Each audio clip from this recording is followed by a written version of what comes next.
music, music, music, technology, music, technology, music, music, technology, teacher, music, technology, teacher,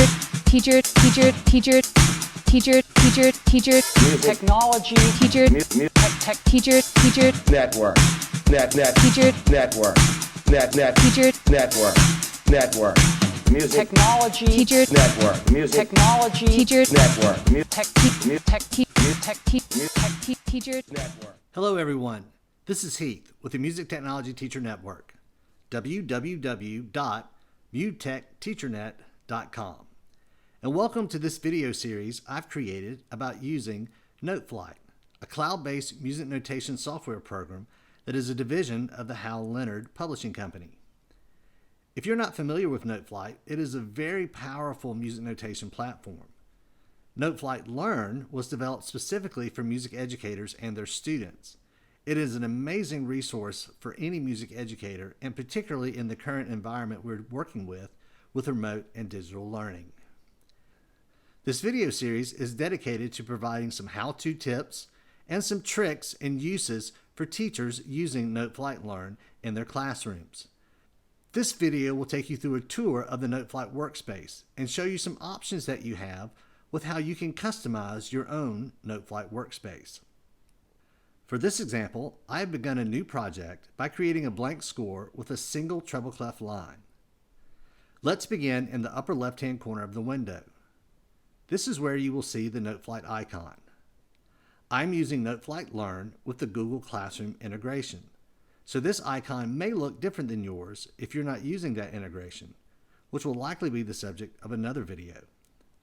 If you float your cursor over the Noteflight icon, you should see a sidebar peek out at you. If I move the cursor over to that area and click, it will reveal the sidebar menu. At the top will be sites. For most teachers, you will only have a single site listed here. If you are someone who is administering Noteflight Learn for a school or a school system, then you would see a list of sites that would represent each teacher who is using Noteflight with their students. Below that will be the name of the site that you are using. Create will start a new blank score. My Scores will take you to a list of all the scores that you have created. Community will be the list of your different classes. Manage Site is where you can make changes to your student rosters and what you will allow your students to access in Noteflight. Libraries will take you to the Noteflight and Hal Leonard libraries that you have access to as a Noteflight Learn user. Below that, you will find a list of recent scores that you may need quick access to. Then, My Classes and Groups. You will only see this section if you're using the Google Classroom integration or if you're integrating with another LMS system that Noteflight will work with. This is a great link if you want to go directly to one of your class groups to assess student assignments.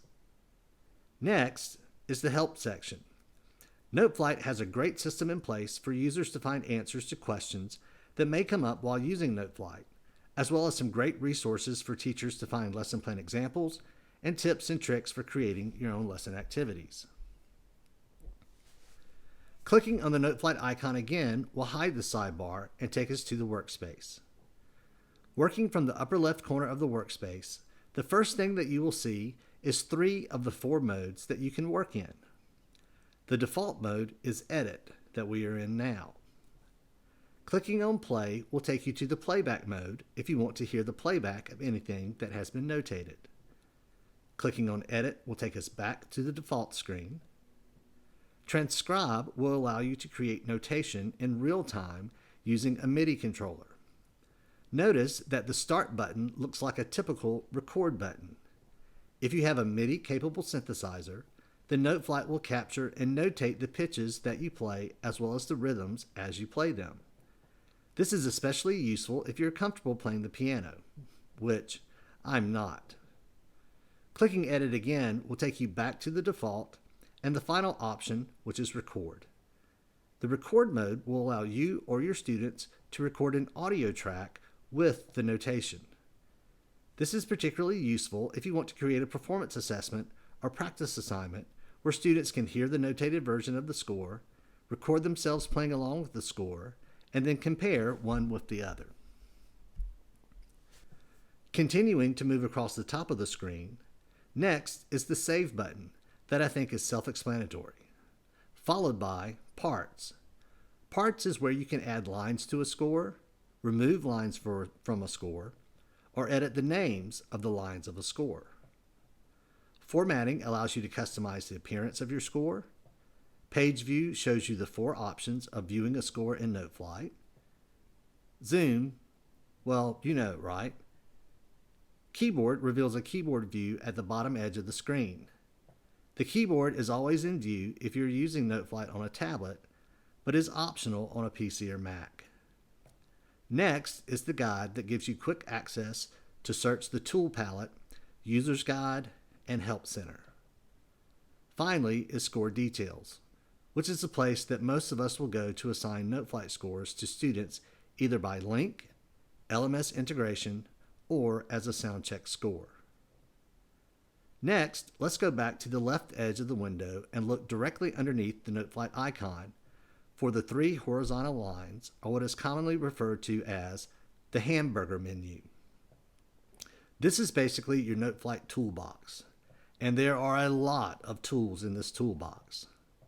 I will save a deep dive into this toolbox for a future video, but I would like to point out the customization options that you have. You probably noticed that some of these categories have an orange check next to them. The checked categories appear in the tool palette above the Noteflight score you are working with. You can add or remove these categories from the tool palette by checking or unchecking these categories. You can close the hamburger menu by clicking on the hamburger again. Also notice that there's a little arrow at the end of each category in the tool palette.